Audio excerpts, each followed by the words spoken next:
बिस्मिल्लाहिर्रहमानिर्रहीम अस्सलाम वालेकुम। मैं इब्रार अहमद मेहर एडवोकेट उम्मीद करता हूं कि आप सब खैरियत से होंगे।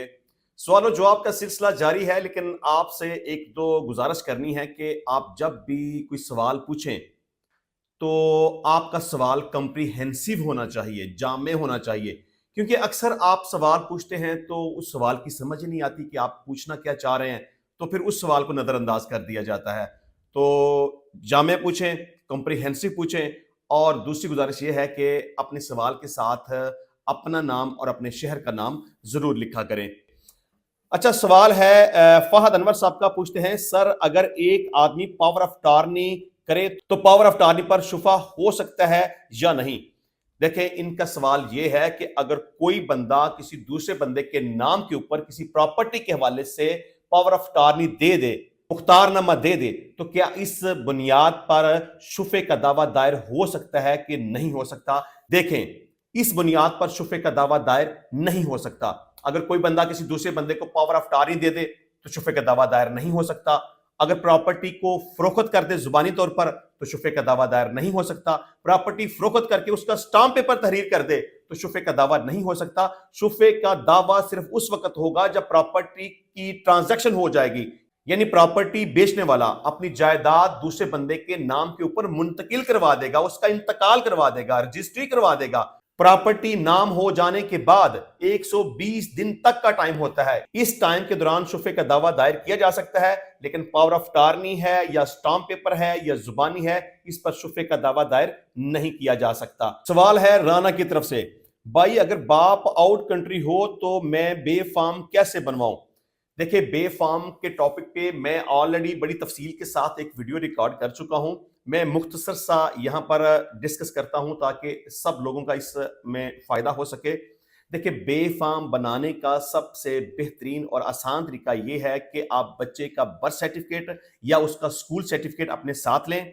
अगर माँ बाप दोनों इकट्ठे हैं तो दोनों माँ बाप नादरा के ऑफिस में जाएं। उन्हें किसी किस्म की किसी गस्टेड ऑफिसर से तस्दीक करवाने की जरूरत नहीं है।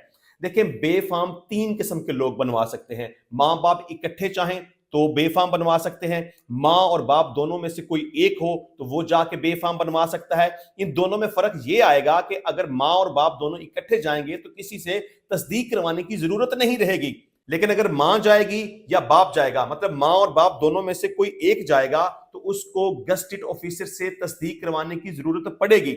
मतलब कोई भी ऐसा ऑफिसर जो 17वें ग्रेड या उससे ऊपर का ऑफिसर हो, उससे तस्दीक करवाना जरूरी है। और इसका तीसरा तरीका यह है कि अगर माँ भी नहीं है, बाप भी नहीं है, तो वो बंदा अप्लाई कर सकता है जिसके पास अदालत की तरफ से जारी करदा गार्डियन सर्टिफिकेट हो। जिसके पास गार्डियन सर्टिफिकेट होगा उसे भी तस्दीक करवानी पड़ेगी। मतलब बच्चे का बर्थ सर्टिफिकेट या स्कूल लिविंग सर्टिफिकेट अपने साथ लें, और जो बंदा बे फार्म बनवाने के लिए जा रहा है वो अपना शनाख्ती कार्ड साथ ले जाए, नादरा के ऑफिस में जाके अप्लाई करे तो बड़ी आसानी के साथ बे फार्म बनवा सकता है।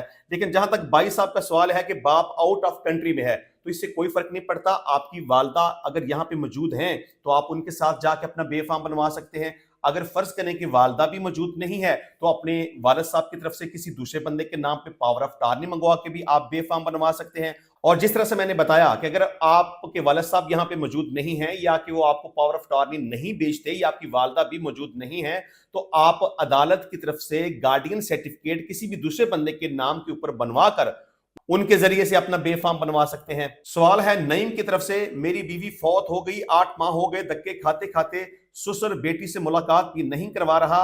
आज जज ने कहा, जज कहता है मुलाकात करवाएं या ना करवाएं, तुम्हें खर्चा देना पड़ेगा, नहीं तो मैं केस डिक्री कर दूंगा। देखें, अब आपके केस का क्या स्टेटस है इसका तो मुझे नहीं पता, लेकिन बच्चे की कस्टडी का राइट बच्चे के माँ और बाप के पास होता है। अगर बच्चे की वालदा वफात पा चुकी है तो अब बतौर बाप आपका राइट है कि उस बच्चे की कस्टडी आपको मिलनी चाहिए, क्योंकि माँ बाप दोनों होंगे तो दोनों का हक है। अगर माँ और बाप में से कोई एक होगा तो बच्चे की कस्टडी का हक उसके पास होगा। आपकी बीवी चूंकि वफात पा चुकी हैं, लिहाजा बच्चे की कस्टडी का राइट आपके पास है। इस हवाले से अगर आप मजीद तफसील के साथ डिस्कस करना चाहें तो आप राब्ता कर सकते हैं। इंशाल्लाह मिलते हैं नेक्स्ट टाइम नई वीडियो में नए टॉपिक के साथ। तब तक के लिए इजाजत दीजिए। अल्लाह हाफिज।